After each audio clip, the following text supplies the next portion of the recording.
realize she's saying no one can see them, but I'm picturing Pigpen from Peanuts, where they're just like... Yes, she thinks no one can see them.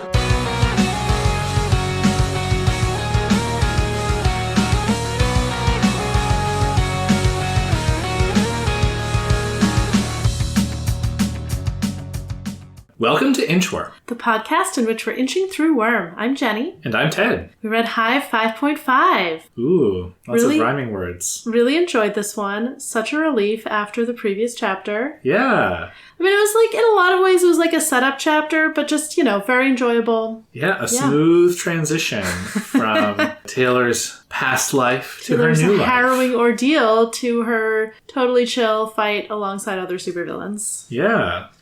Let's get into it. I will summarize the chapter this episode. So we pick up in the loft. Tattletale is talking to Taylor and explaining what their plan is in a little bit more detail. Basically, Coil proposed that all of the villain groups should divide their resources into kind of 3 equal teams so that when they're going out and attacking the ABB, there's no chance for kind of anybody to get one over on the other one. Because if, there's a betrayal on one supervillain team-up crew, then the other ones could find out about it and, retaliate immediately, right? Sort of divide their resources, keep each other honest type of strategy. And Tattletale also lays out to Taylor their strategy for kind of keeping in touch. They're going to have a rotating call of like phone check-ins with each other like every hour throughout the fight. Somebody's going to be calling somebody every 15 minutes. And there's also a phone code that you can use to communicate to somebody else if you're being taken hostage, sort of like if somebody's listening. So it involves like the letters in their names, but they're real names, so only people in the Undersiders know the code. Mm-hmm. We get some details about Taylor's costume as she's pulling it on. We learn that Tattletale's going in a group with Faultline, Trickster, and the Traveler's Shapeshifter. Probably some people from Empire 88 and Coil soldiers. Grue is going off on his own. Regent's going with Tattletale's group. Lisa's going to have a lot of fun teasing Faultline when Faultline can't do anything about it. And the plan overall is like every few days, the villains are going to do something similar where they all team up and do an all-out assault on places that the ABB care about. We don't really get a lot of details about the particular assault that Taylor's going on or any of the other ones yet, but basically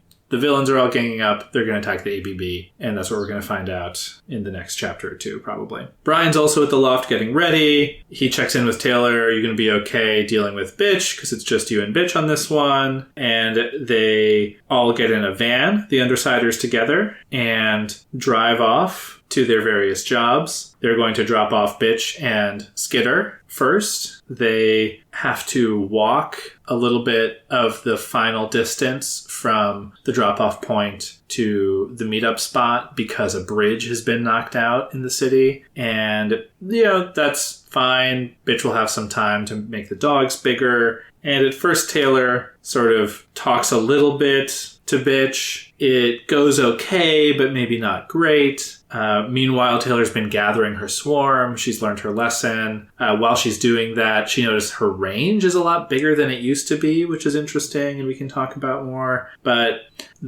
most of their journey, it passes in silence, and Taylor notices that Bitch kind of relaxes and eases up. After they're walking in silence for a bit, they finally get to the meeting point, which is a derelict lighthouse or something that looks like it. And we find out that the people on Taylor's team today are Kaiser, Fenya, and Menya, the person from the Travelers, whose name we don't know yet, but a girl with a sun design on her costume, Neuter and Labyrinth from Faultline's crew, as well as 2 guys in armor and balaclavas from Coil, presumably. One with a rifle, one with maybe a grenade launcher. What's their, gang's name? I don't know that we know of a gang name. Okay. It's just Coil's gang. Yeah. I'm pretty sure there wasn't one in Interlude 2. There definitely wasn't one in this arc so far. I feel like we can't call them Coil's crew, because Faultline would object. She copyrighted the word crew. Yeah. And we learned the attack is scheduled to start in only 5 minutes. They're going to come up with their attack plan in the next 5 minutes as they approach the spot. And Kaiser sort of takes over the group and is like in charge. And as he says, it's time to move out. Bitch suddenly makes Brutus grow an extra size or two, which spatters blood all over everyone and spooks everybody, including Kaiser, in kind of an embarrassing way. And then Bitch, with a little bit of swagger in her step, jumps on Brutus and rides off towards the upcoming fight. All right. Nice summary. I did just check Interlude 2. We don't get a name for Coil's group. Yeah, it's the interesting. Coils, well, the Coilettes. It has nothing to do with the chapter, but tell me about that. What does that tell you about... Does that mean anything in terms of who Coil is or what this group is like? It seems like he really views himself as almost the only person in the group who matters. Like, he shows up without any backup. It's kind of him, and then he hires people. Yeah. And maybe he doesn't, feel the need to be like, we're a gang and you belong to this cool group. Like, he's just like, I'm paying you to be... Yeah, so, like, they're more employees. Right. Yeah. It's like, he's not a mercenary the way Faultline is, but the people in his gang are mercenaries in that they're just working for him. They're not, like, united to take over Brockton Bay or something. Yeah, exactly. That's my thought. Who knows if that's true. Yeah. It'll be interesting to see if these two soldiers continue to be like, they're just two guys and they're kind of right. Are they completely almost interchangeable. Like are they the red shirts? Exactly. Yeah. That's a better inviting a prediction for you here, but it's like, if he has like 200 of these guys, maybe we'll have a couple of them in every scene and they'll just get killed off to escalate things. That is interesting. If he doesn't care what happens to his people, which is very possible he doesn't. If he can just hire more, if he doesn't have money problems, they don't have superpowers, so it's not like they're irreplaceable in that way. Yeah. You have someone like Kaiser, where all of his main people are unique, except for Fenya and Menya, who are the same as each other, I guess, in their powers. But you have all of these unique powers. If you lost any one of them, it would radically change the gang. Yeah. You have a group like the Undersiders, where, it's just the 5 of them sort of for themselves, for each other. If you lost any one of them, it would be, really rough on the others. And, they're more tightly knit, it seems, as a group. Mm-hmm. And then you have Coil's people where, do they just view this as a job? Does Coil view them as, like, assets or as people? Yeah. It's almost like they seem to have a similar level of gear as the, like, PRT people that we saw in... Yeah, very heavily in armed. Interlude 3. Yeah. Just like they're just working for this side instead of the other one. Exactly. I wonder if you could moonlight, like, day job, night job. Wow, lucrative. Catch each other, set each other free. Yeah. It's cops and robbers, like Lisa said. It does make me wonder. So I was thinking about this plan. Coil, had this clever idea. We don't want to keep people in their original gangs going after the ABB because there'd be such temptation to be like, well, the other people are going after them. We won't really fight. We don't want to put ourselves in danger. Yeah. So instead, they're mixing these groups, and the idea is they're kind of holding each other accountable for actually doing this raid. And also the other groups are holding you accountable for, like, don't just pick off the members of the other gangs in your group.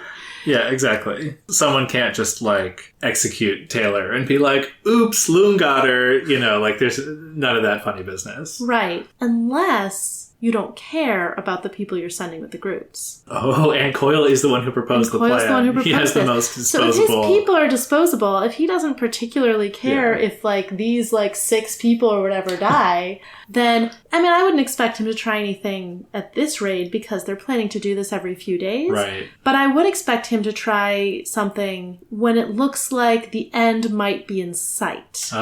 Or perhaps a little bit sooner than that. That's such a good prediction. I love that. It's like if Taylor was like, oh my gosh, I'm just going to help you guys so much. I'm going to send you with 200 of my best cockroaches. Exactly. Well, she can just walk through a block in New York City and get those back. And we might be selling Coil short, but he is a villain, so, reasonable to think he might not hold human life dear. Yeah. So he could do something like this. Kaiser could also be planning to do something like this. His people aren't dispensable in the same way. He probably wouldn't be that upset about losing some of them just because he's a terrible person. Yeah, yeah. And he just has so much firepower. He probably could take over all three of the groups. He runs the Cape part of Empire 88 like Amazon. That was my yeah, suggestion. That's right. So, he burns them out anyway, he could use them for this. He can recruit from all over the country. Yeah, so I think it's very likely. I don't think Faultline would try something like that unless the ABB were really paying her a lot of money to do it. That sounds a little more organized than the ABB is right now, but give it like a week or so of these raids, they might, take some steps to stop it. Yeah. The Travelers, we still don't really know anything about. Yeah. I suspect did they say they had a taste for chaos? Is that what they said, or is that just what we were inferring? I don't remember. They were saying, like, it's so interesting here, we had to stop by. Yeah, Trickster said basically, like, I heard something about this and wanted to know more. But I don't know if it was liking chaos or just wanting to be included. I think that might have been our guess, that they liked chaos. If they do like chaos, I could see them also sabotaging all three groups on the same night, that kind of thing. So, basically, what I've just concluded is that any of the other groups could be planning to do this. Yeah. I don't think the Undersiders have the power, numbers, or interest in seizing territory that would lead them to do it. So they're probably the only group that is not likely to do it. Yeah, and certainly that's like the subtext of what we got at the end of the first Summers Rock meetup. It's like everybody's just trying to play this for advantage. And they might be planning to play it for advantage a little more subtly, but I wouldn't be surprised if there were some outright attacks after a few of these raids when they're like, everyone will have been lured into a false sense of security. Then that's when, I don't know, all the groups try to strike at once, and it's a huge mess. Yeah, so we got to watch out for that betrayal. It's a classic game theory problem. If you're playing an iterated game where cooperation is good, but when the last round is coming up, that's the round when everyone's going to betray you. So you can do the betrayal like one turn ahead, but then it becomes kind of a guessing game. Yeah, exactly. You don't know exactly when it's going to end, and you really want to get some advantage over the ABB, which they do want the ABB to be taken down. Yeah. So they don't want to cut it too short. Yeah, it'll be interesting to see.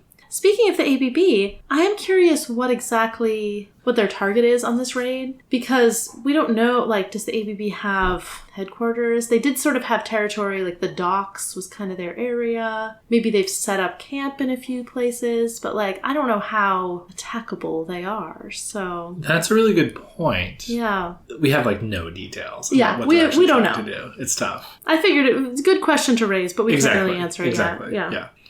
Yeah, so should we focus in on some of these details of this chapter? Yeah, there's a bunch of good stuff. So one theme I wanted to pull on that I feel like is a real through line in this arc with the Cape World and sort of normal people blurring. You get this getting into costume scene, which is it's a little bit of it feels very cinematic, or even like a scene from The West Wing of Taylor's putting on her costume and Lisa's giving her all the exposition really quickly. And then she goes out and runs into Brian. I love this as a scene from The West Wing. But Taylor and Brian don't have their masks on yet, and so Taylor is not he's Brian right now, but then when they're in the van and all in costume, he becomes Grue. Mm-hmm. Lisa's already Tattletale because she's ready to go. Right. So there's kind of this fun... I think we've had different names appearing in chapters in different places, but usually it's it's a Cape chapter or it's a civilian clothes chapter, and so it's fun to get the transition moment here where even though he's got his whole costume on, he's not Grue till that helmet goes on.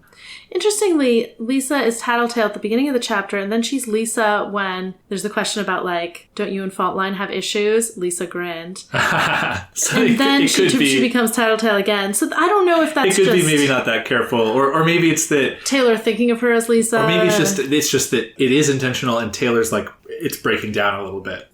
Just her ability We've seen that before. to... She said Lisa grabbed her hand when they were being... So we could just be getting little sprinkles of Taylor's perception kind of blurring. Taylor doesn't have it totally clear in her mind. And I think it's only happened with Lisa. Yeah. Which I'm not sure what that signifies. Lisa is probably the person she's closest to in terms of them having had, shared information, shared feelings, had intimate conversations. So yeah. So yeah, maybe it's hard for her to see Lisa as Tattletale. Yeah.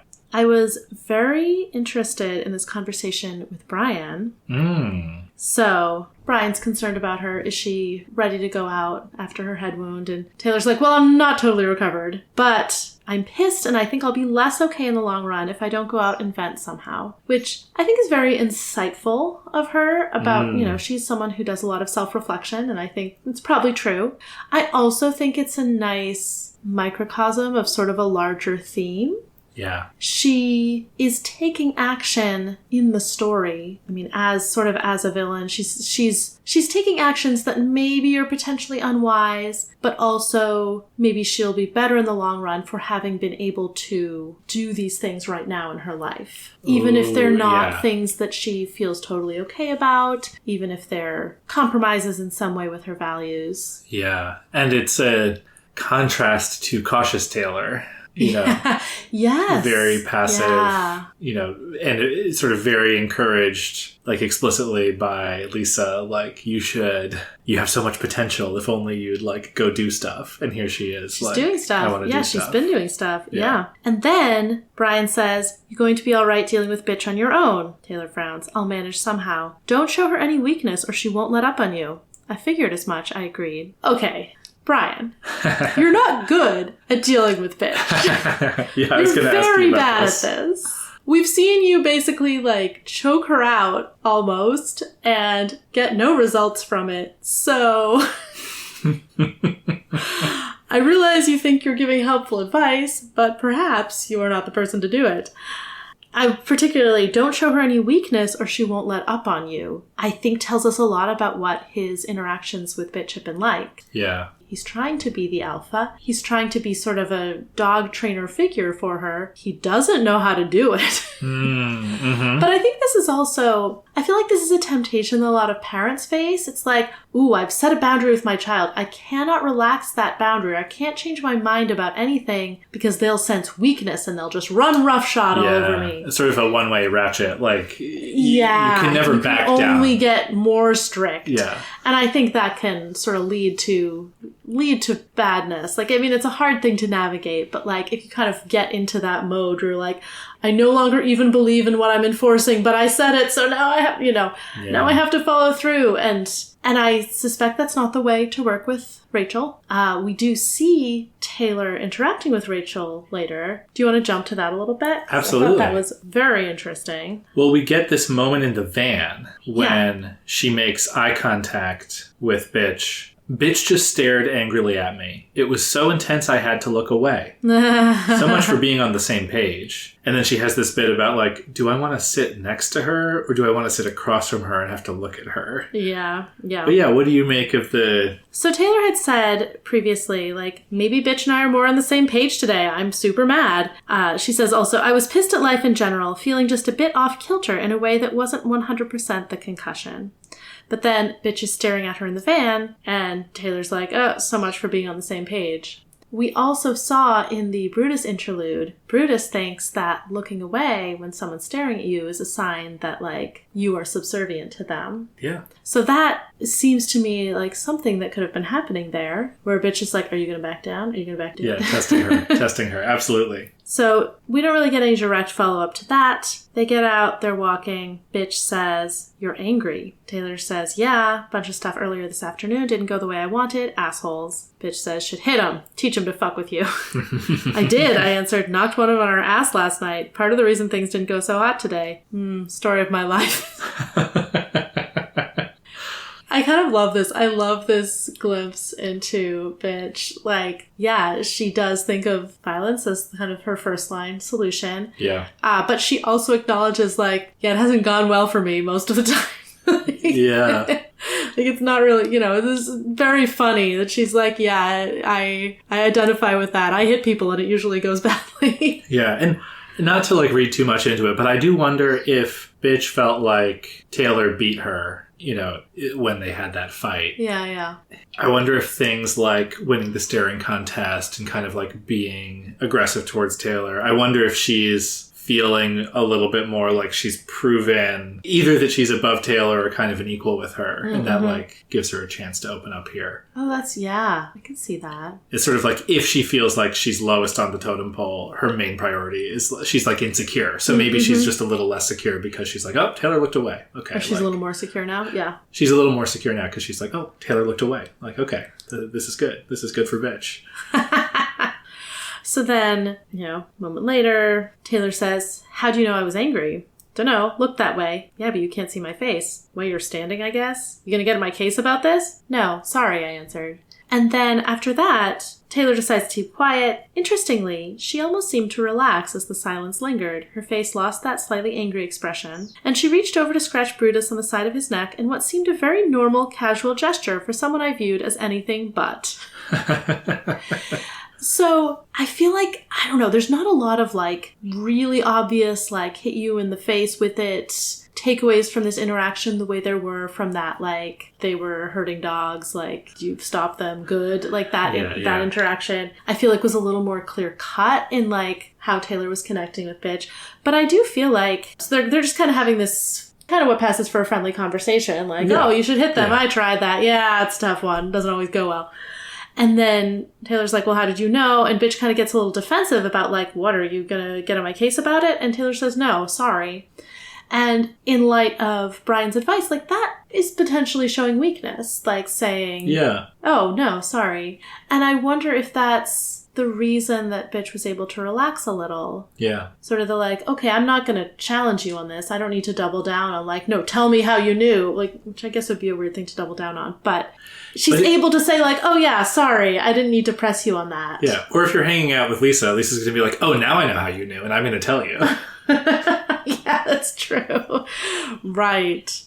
I don't know if in that particular exchange, Brian would have, like, reacted to the defensiveness with, like, more defensiveness or, like, attack or whatever. Yeah. Lisa might have reacted, you're so right, with, like, some know-it-all information, which would probably have been very annoying. And Taylor's just like, oh, no, sorry. And I wonder if that sort of gracious backing off, if that put Bitch at her ease. Yeah. I don't know. Again, I'm not totally sure what to read into this, but I'm really enjoying seeing more of their dynamic. And I like what you said about, like, maybe Bitch felt like she needed to establish more even ground. And I feel like this could be that. Because Bitch might be like, is Taylor going to try to exert control over me? And Taylor's like, no, we're just going to chill. Yeah. And also maybe, like, you could kind of read it either way. It's like, oh, like, are they become equals? Or it's just like, if Bitch is a little insecure about, like, being better than Taylor, if Taylor's showing some deference, most of the time, then, like, Bitch doesn't have to worry about that. She can feel like I'm, a little bit top dog here. And I can be gracious to Taylor as well. Right. And I do think if you're in a situation where it's like you're battling with Bitch, then showing weakness is potentially dangerous. Like Brian was saying, if you're, like, in a situation where, like, only one of you can win or only one of you can dominate, and, like, Taylor's just kind of being like, okay, maybe that's not the game we're playing. Like, it's maybe safer to show some weakness and, like you said, allow her the chance to be gracious in return. Yeah, it is really nice. I'm so happy that they are going to be, in the rest of the arc, or, like, at least in the next several chapters, doing stuff together. It's been so fun every chapter where they've had a little moment together. Yes. So. The dynamic with Bitch is one of the things I'm most invested in the story. Yeah. How that connection is going to play out. Yeah. Because, like, Tattletale was easy to connect to. I think the thing with Grue is going to be really interesting to see how that potential romance plays out. Regent has not been as interesting so far, but, like, Bitch is definitely, I mean, we've said so many times before, she's such an enigma, she's kept off the page so much, and now that we're finally getting more, I think there's a lot of richness there that I'm looking forward to seeing developed. And not to be all Tattletale about it, but I do think it's really interesting that, like, Bitch is uncomfortable with small talk, but she's good, maybe really good, at reading body language. Even if she's not going to say, I'm good at reading body language, Taylor. She's going to be like, I don't know. But right, like, she knows even if she doesn't know how she knows. She also is so good at wordless statements. Like, at the end of the chapter, when she grows Brutus a couple of feet really quickly, Brutus shakes and, like, kind of scatters blood and the bloody aftermath of his sudden growth. And everyone flinches almost, including Kaiser. He backs away several steps before he realizes Brutus isn't attacking. Then there's a bit of swagger in her posture as Bitch walks, and Taylor's like, it was maybe a bit immature, but she'd made Kaiser flinch. Taking him down a notch like that so soon after he'd assumed control of this impromptu team, it was probably more of a statement than anyone present could have accomplished with words. Yeah. We've talked so much about how good Tattletale is with words. I feel like Bitch is equivalently good at, like, wordless statements. Ooh, yeah. Yeah, it's so fun. I mean, again, just to say it, right, like, Brian sets us up with, like, don't show weakness, and then we have here again Bitch playing a dominance game with Kaiser and coming out ahead. But she's not trying to play a dominance game with Taylor right now. Oh, exactly. And in fact, she makes Taylor look good because they're the only two people who don't flinch. Right. But yeah, it's so fun. I mean, I love seeing Kaiser humiliated. Like, that's great. And it is really fun to have someone as confident as Bitch when she's, like, doing her thing. And I feel like this move is, like, helping the team, right? Like Taylor's not really thinking about it, but, like, in this villain world, you gotta seem tough and scary, and, like, you don't care. Like, people are gonna respond to that. So I feel like everyone's gonna go home and be like, oh, man, you should have seen how Bitch made Kaiser flinch. Like, we're gonna have, like... They're all chuckling to each other. Yeah, Labyrinth going back to Fault Line and be like, oh, my God, you should have seen it. Well, and Bitch is the one who Kaiser is, like, making this big deal out of her challenging his gang. Yeah. So this is a nice response. Right, and I mean, you could sort of read it as, like, it really depends on whether and how bad the reprisal will be. Because, like, you could see it as, like, Bitch is, like, escalating things in a way that could be dangerous. Or you could see it as, like... showing they're not weak, like, they're not just going to roll over. And if she sort of, like, has internalized some of the criticism of, like, you actually made our team look bad. This is her paying them back. I made you look bad, but I'm going to help make the Undersiders rep look better.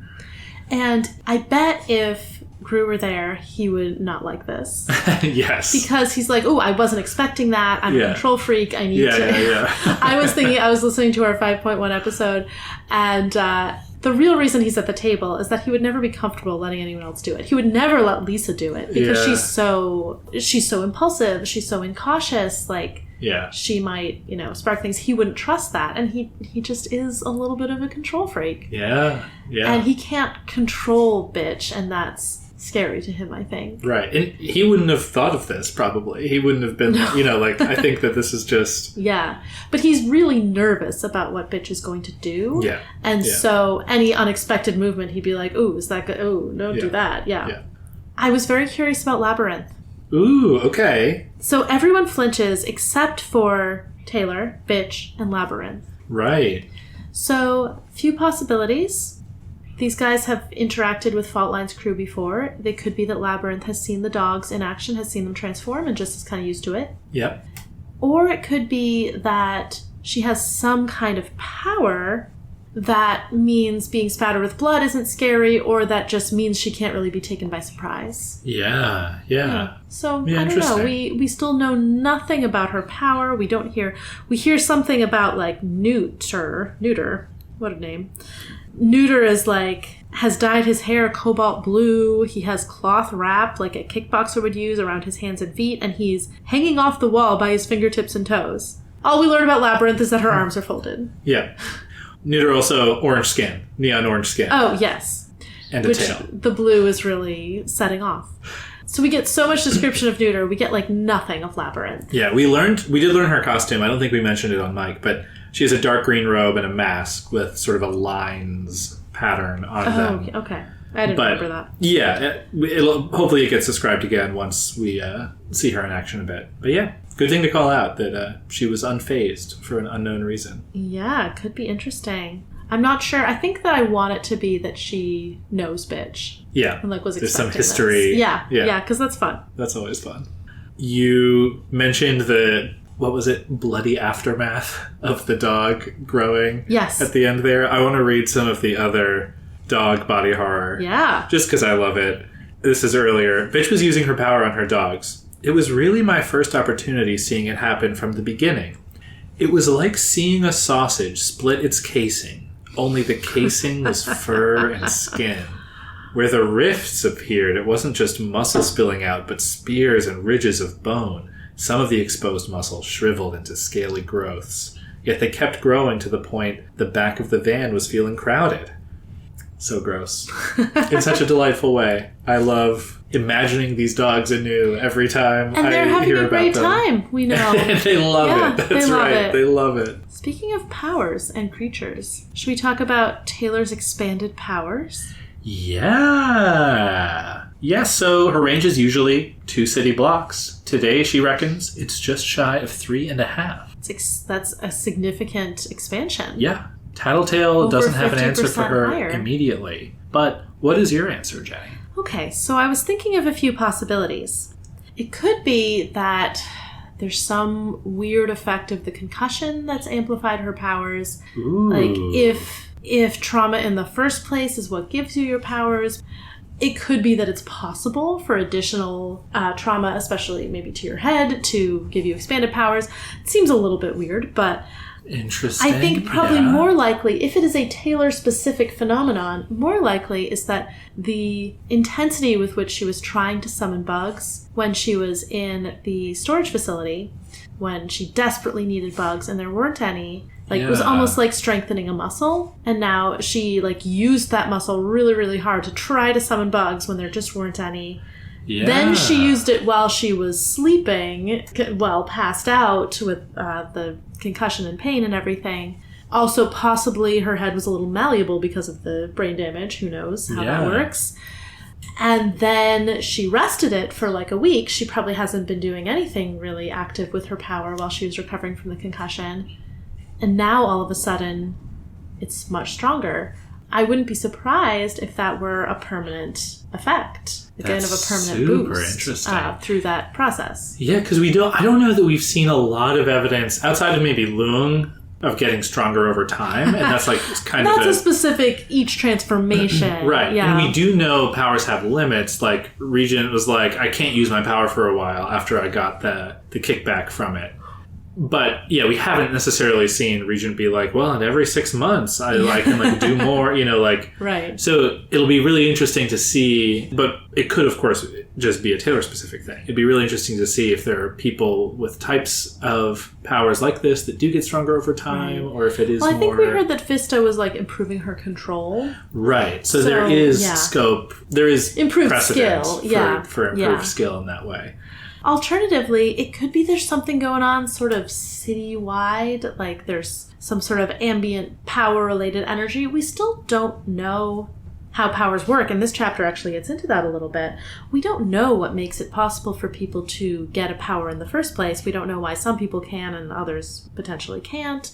Yeah. If something about what Bakuda's doing with just all the bombs being set off, or the travelers being in the city, something was affecting it could even be one specific person is in the city, and that's maybe one of the travelers is sort of an amplifier. Yeah, there are a lot of possibilities there. Do you want to, I know you can't share your theories, but do you want to talk about Taylor's musings about how powers work? Yeah, I'll read it. It's fun because I feel like we've had a couple of beats like this, so it's really fun to see it come back. This is right after the bit I read with the sausage dog, but not that kind of sausage dog. Where did that mass come from? Was it pulled out of thin air, or was she drawing in some kind of energy and converting it into matter? For that matter, if my brain was a radio tower of sorts, pinging every bug for their locations on a near constant basis and sending them instructions to override their own brains, where is the energy to keep that up coming from? It was a little disconcerting to think about. Okay. So, Taylor's theory that she's drawing energy in and converting it to matter, as I understand it, when you convert matter to energy, you get way, way, way, way, way more energy than you would think would be in the matter. Yeah. This is how, bombs are created sometimes. If you split an atom or whatever, all the energy comes out. I think in order for her to create this quantity of mass, she would need so much energy.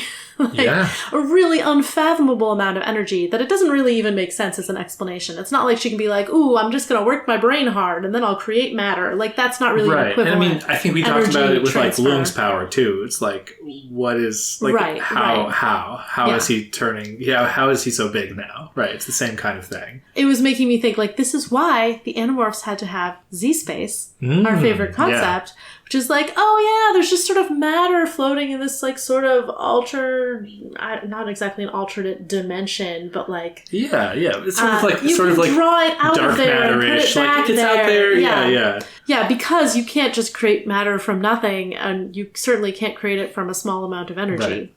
So that's not what's happening, but something else is happening, and it doesn't really make any physical sense. I am curious. I kind of assumed that this book wasn't going to go into the science of it. Right. But asking these questions, I mean, it could just be like idle wondering because it is just an interesting question. Maybe it's sort of lampshading that it's like not super scientific. But... Well, we also had that be where Taylor was like, some people, and these people are idiots, think their powers are magic. Like, what does that mean, Taylor? Well, right, but I feel like it is kind of inviting, I mean, I don't think of superheroes as, like, science fiction. Like, the Animorphs is, like, clearly a science fiction premise, even though it's not very hard sci-fi, right? So, like, there is kind of Superheroes are kind of in a gray area between fantasy and sci-fi. I think of them more as on the sci-fi side of things. Yeah. Just because there's often scientific trappings. Right. Yeah, like people who, like inventors, Right, it's like, oh, this is a radioactive spider, or you came from another planet. Like, there's usually some effort at a scientific explanation. Yeah. It's usually not very hard sci-fi, where it's like, yeah, we've really completely explained these powers. Right. So it maybe, it could be a little bit of a sort of a poking at the genre a little bit of like, Taylor has a, real world understanding of like scientific forces. And so obviously it's just going to occasionally be like, this doesn't add up. This doesn't make any sense. But I hope we find out more, because there is the unexplained question of like, where did capes come from in the first place? Yeah. And I don't know that the book needs to answer that question, but I feel like there's like, material to mine there. Yeah. There's potential. Yeah. Well, as we learn more, if you start to have theories in that direction, always fun to speculate. We'll see. This exchange about my power is stronger. Do you know why? Tattletale's like concentrating on something else. Taylor says, no, it's not important. I'll bug you about it later. Pun intended, Regent mused. What? Guess not. Never mind. He chuckled a little. That's like all we see of Regent in this whole chapter, but I love it. I noticed the bug reference, and I was with you, Regent. Oh, that's not all we see of him. We also see, he says, hey, dork, you can call me Skitter. I won't mind. That's all right, he answered. He's really embracing the funny role on the team. Yeah. I like that we're seeing more of that. There was another thing about Taylor's power that I wanted to read in this chapter that is so gross. Go on. So she's summoning the bugs, wasps, moths, houseflies, no-see-ums, a few bees, and a fair few cockroaches. As they arrived, I drew the bugs close, selecting the best of them. I directed them under my armor, in the hollow space beneath my shoulder pads, under my belt, my elbows and wrist guards, in my hair, and the concave panel of armor that covered my spine. They were there if I needed them. I doubted anyone would notice, unless I let them. That didn't register with me as gross at all. In her hair? I mean, yeah, but she knows where they are. She can send them away again. In her hair? That's so funny. I love that. I mean, I see your point. Now that you say that, I'm okay. I see your point. There was some revulsion here. I hadn't noticed that it was in her hair. Yeah, well, she just slips it in. And then there's the bit later where she's like, oh, well, when I reach into my pouch, the bugs move out of the way, so I don't have to touch them. But they're all there, right under my armor. I mean, it's also very cool, like, bugs are everywhere, they're all around us. Her power is that she can harness, the power of these creatures that normally you don't think about and can't see and can't appreciate the power of. And she's kind of replicating that effect on her own person, where you look at her and it's like, oh, there's Skitter, and you don't see that she has hundreds of dangerous bugs also right there. It's almost like, I realize she's saying no one can see them, but I'm picturing Pigpen from Peanuts, where they're just like... Yes, she thinks no one can see them. It's just sort of this cloud of dust, but instead of dust, it's bugs. Yeah. I love that. Yeah, we don't know. We still haven't seen Taylor on screen from another person's perspective. Oh, true. That's so true. I think Danny probably would have noticed. Like, this goes beyond, like, teenage BO. It's like, Taylor, you always have, like, 10 flies flying around you. Like, we need to talk. I mean, I don't think she always has them on her person like this. But it would be funny if it had altered her appearance in some way that she thinks no one's noticed. Yeah. Okay, is there anything else we should talk about in this chapter?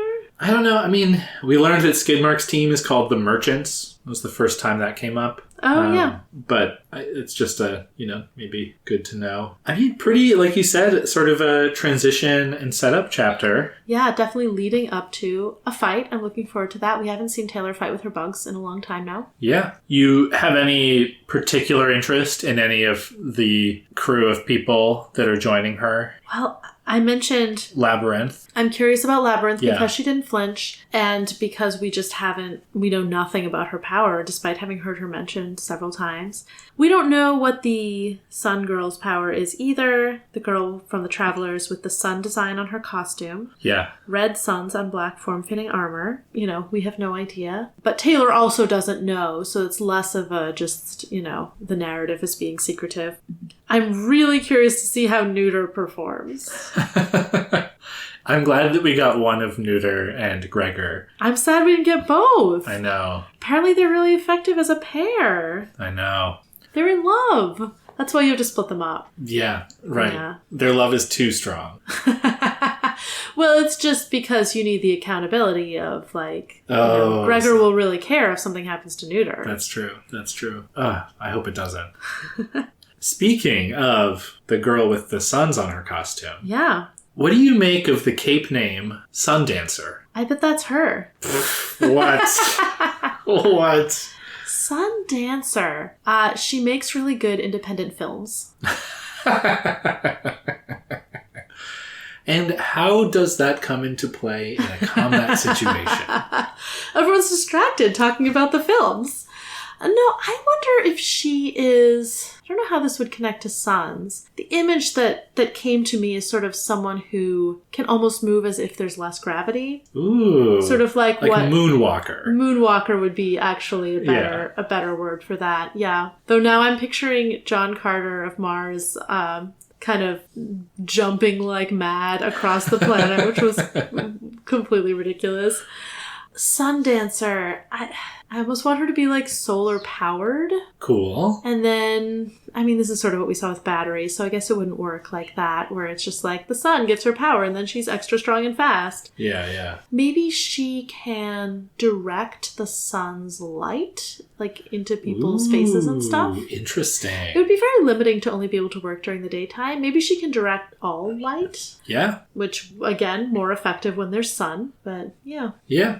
Very cool. Sort of some limitations, but could be very dangerous. Yeah. She can give you such a bad burn. What about the cape name Ballistic? Now that's interesting. It sounds like it should be one of Coil's people, but what we've heard is that Coil's people don't have powers. True. Is there anyone else with them? It could be one of the ABB, or it could just be someone who's mentioned. There's no one we're forgetting. No, yeah. From the chapter. We know everyone's name except for the one from the Travelers. I kind of want this to be someone who their teammate can, aim them and shoot almost like a pinball, like we were describing Taylor as narratively. Fun. And they can, bounce around and go back. Yeah, so, turning somebody into one of those, mouth-chomping bullets from Mario. Do you know what I'm talking about? They fly around and go, ma, ma, ma, ma. Yes.